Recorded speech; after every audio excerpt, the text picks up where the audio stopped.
when you picture the bridge of a ship right in the absolute dead center of a massive storm, there is there's a very specific type of tension. Oh, absolutely. It's almost palpable. Right. You can almost feel it.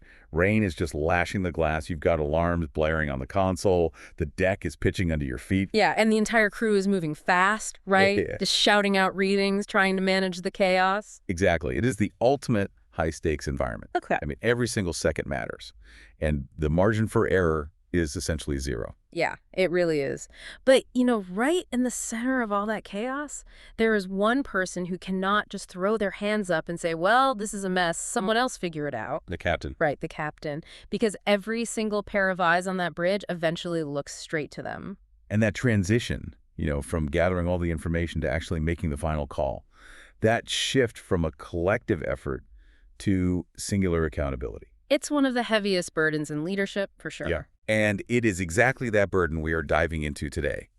So, welcome to our deep dive. If you are joining us, our fellow learner, we are exploring a really brilliant source text today. We are. It's an article called What a DSL Can Learn from a Ship's Captain. Yeah, and our mission today is to extract the core leadership principles that a DSL can basically borrow from a maritime commander. Now, for those who might not know, a DSL is a designated safeguarding lead.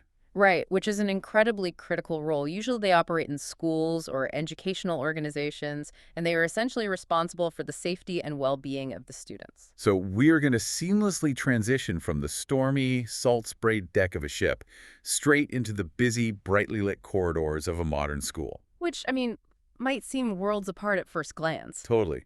But the architecture of leadership they require is shockingly similar. And whether you, the learner, are a DSL or maybe a manager or just someone who occasionally has to make really tough calls, this deep dive is your shortcut to understanding how to navigate that. Yeah, it's about navigating high-stakes decision-making without just feeling completely overwhelmed. Exactly. Okay, let's unpack this. Let's start with the first foundational idea here, which the source calls the captain principle. It deals with the fundamental difference between doing the work and owning the outcome. Right. And the premise is simple on paper, but it is incredibly difficult to execute in reality. Tell me about it. A ship's captain can distribute roles, they can share expertise, they can delegate 100 different tasks to a full crew, but the one thing they cannot pass on or dilute in any way is the responsibility. So they can delegate the task, but not the accountability. Exactly. When a decision is made at sea, the captain consults with the crew. They gather input from the navigator, the engineer, the weather specialist, but the final decision rests entirely on their shoulders. And if we translate that into safeguarding, in a school setting, safeguarding is inherently a massive team effort, right? Oh, absolutely. You have teachers reporting concerns.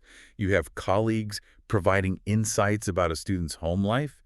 Maybe you have entire systems built to support the process. Yeah, but there are moments where the final safeguarding decision sits exclusively with the DSL. Others contribute, obviously, and others support the process, but the ultimate accountability cannot be delegated. Shared work does not remove individual responsibility. I love that. It's like being the head chef in a really busy kitchen. Oh, that's a good analogy. Right. You have sous chefs chopping the vegetables, someone else is managing the grill, the pastry chef is doing their thing. The head chef isn't physically cooking every single component. No, they'd never survive a dinner set. Exactly. But if a dish gets sent back because the flavor profile is off, the head chef doesn't get to point at the grill cook and say, hey, it's their fault. No, the head chef takes the hit. They own the plate. Right, they own the plate. But here's the thing. And this is my question for you. How does a leader mentally shoulder that burden without just micromanaging the crew to death? Well, what's fascinating here is that accepting that accountability is actually what frees a leader to trust their team. Wait, really? It frees them? Yeah, because when you truly accept that the final outcome is yours to own, you quickly realize that you cannot possibly do all the tasks yourself and survive. You are literally forced to rely on the expertise of your crew. So micromanagement is actually a sign of fear. Exactly. Micromanagement is often a symptom of a leader who is trying to control the process because they are terrified of the accountability. Leadership isn't about doing everything. It's about owning the outcome. Okay, controlling the process versus owning the accountability. Yeah. That is a massive strategic reframe. It is. When a DSL or a captain fully company embraces that, they can step back. They can say, I trust you to give me the best data because when the time comes, I'm the one who will use that data to make the call. So the accountability is the anchor. It grounds Yeah. the whole operation. Beautifully put. But let's talk about what happens when that data you are relying on is, incredibly murky, navigating the fog. Yes. Making decisions with imperfect information. Right. Because here is where it gets really interesting. We are talking about safeguarding, which involves real human lives and profound consequences. It does. At sea, the weather changes in minutes. The radar might be glitching, visibility drops, time is running out. You almost never have a complete picture. And in safeguarding, it's exactly the same. Let's make this real. Imagine it's 3:30 p.m. on a Friday. The buses are lining up outside. Oh, the classic Friday afternoon panic. Right. A teacher comes into your office and says a 10-year-old student just made an offhand, deeply unsettling comment about being afraid to go home this weekend. And the student is already walking toward the bus. Exactly. You try to call the parents, but it goes straight to voicemail. You check the file, and there's a history of vague concerns, but no hard proof. You have exactly 10 minutes to decide. 10 minutes to either let that kid get on the bus and disappear for the weekend or intervene and pull him off the bus. Right, which could potentially trigger a massive, life-altering investigation based on one ambiguous sentence. Yeah. How does a leader actually pull the trigger on a decision when they know the information is incomplete? Isn't the instinct to just wait for one more piece of evidence? It is. That instinct comes from a place of deep care. Because if you pull the trigger and you're wrong, the fallout is devastating for that family. Yeah, acting on incomplete information feels irresponsible. But what exceptional safeguarding leaders and maritime commanders understand is that waiting for certainty is not always an option. In fact, waiting for certainty is a choice in itself. Wow, okay. Yeah, and often it is the most dangerous choice you can make. While you are waiting for that one undeniable piece of evidence, a child remains in a potentially harmful situation. The ship is still moving toward the rocks. Precisely. You have to abandon the luxury of seeking perfection. You use your professional judgment, act on the available evidence, and you prioritize safety above all else. So leadership shifts from seeking perfection to prioritizing immediate safety, even if it's messy. Especially when it's messy. But making that call at 3:30 p.m. on Friday is only half the battle, right?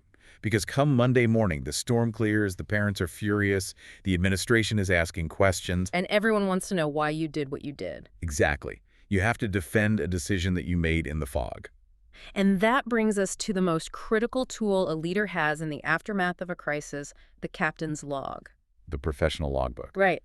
Every maritime journey is recorded. The decisions, the weather conditions, the actions taken, it's all written down for accuracy, accountability, and future reference. And for a DSL, their safeguarding record is their professional logbook. Yes.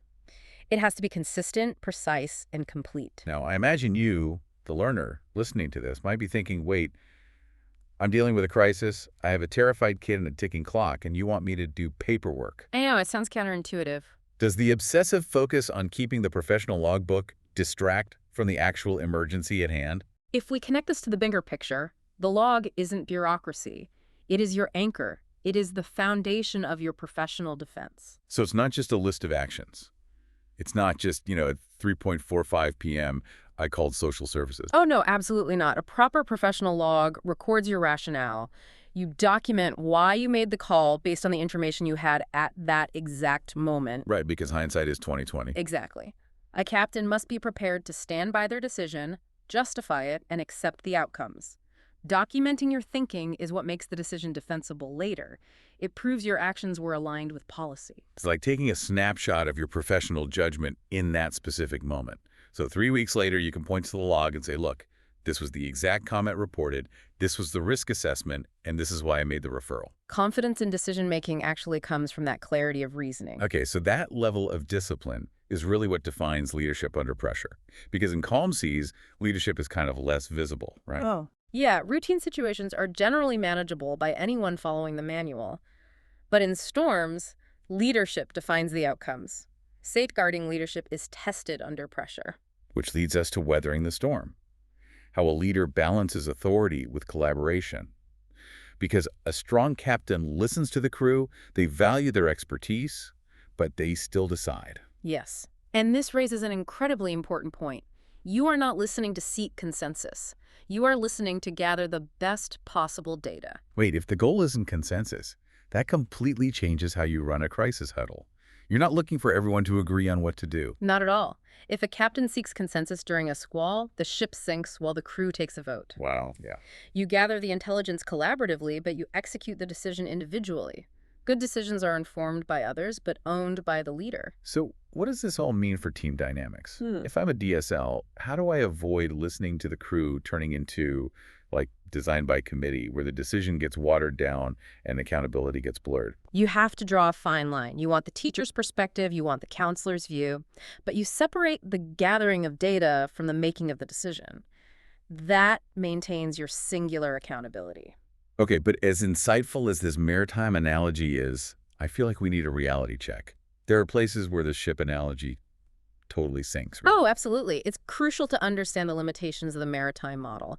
This is the honest bit of the source material. Yeah, because a school or an organization is far messier than the physical confines of a ship. Right. I mean, a 19th century sea captain operates with total, unquestionable authority. Right. They bark an order and it happens. Yeah, if they say swab the deck, the crew swabs the deck, or they get thrown in the brig. It's a rigid hierarchy. But a DSL doesn't operate in a vacuum like that. No, they don't. If a DSL tries to just bark orders in a school full of independent, highly educated staff, there's going to be a mutiny. So how does a leader build this clear, accountable structure in a complex, messy human ecosystem without acting like a military commander? Well, the source provides a really helpful matrix of critical differences. A ship's captain has singular authority and maritime command. But a DSL relies on a collaborative safeguarding system. It's educational safeguarding leadership. Okay, so it's a multi-layered decision-making process within a deeply complex human context. What a DSL must not do is assume safeguarding is just hierarchical command alone. Exactly. Decisions shouldn't be unnecessarily isolated. Collaboration remains legally and practically essential. So how do you get people to follow your lead, to function tightly and move quickly, if you don't have that military power? It comes down to building strong pastoral systems. Right, the foundations: safety, care, and reliable recording. Yes. A strong safeguarding culture relies on systems where staff understand their roles. But beyond the foundation, you have to build developmental pathways. What does that look like in practice? It means creating an environment where staff actually want to contribute, where students are supported.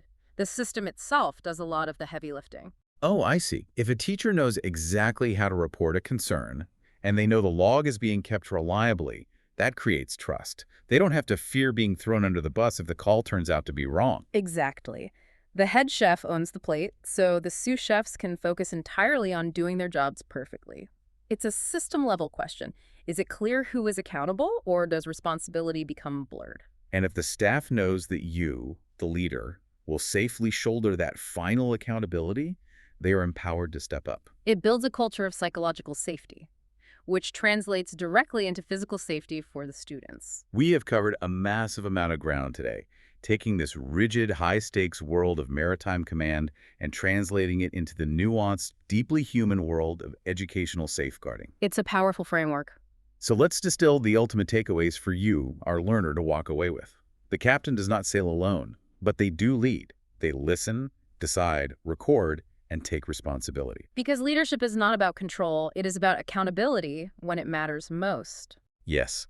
And whether you are making life-altering safeguarding calls or you are leading a project team through a rough transition, the ultimate question to carry forward is this: when a decision is required, are you clear in your responsibility and confident in owning the outcome? That is the crucial question. And, I'd like to leave you with one final lingering thought that builds on all this. Go for it. Consider this. We have talked entirely about the captain's birding today, but what happens to the psychology of the crew, the staff, the students when they witness a leader who refuses to keep a log or tries to pass the buck during a storm? Oh, wow. Yeah.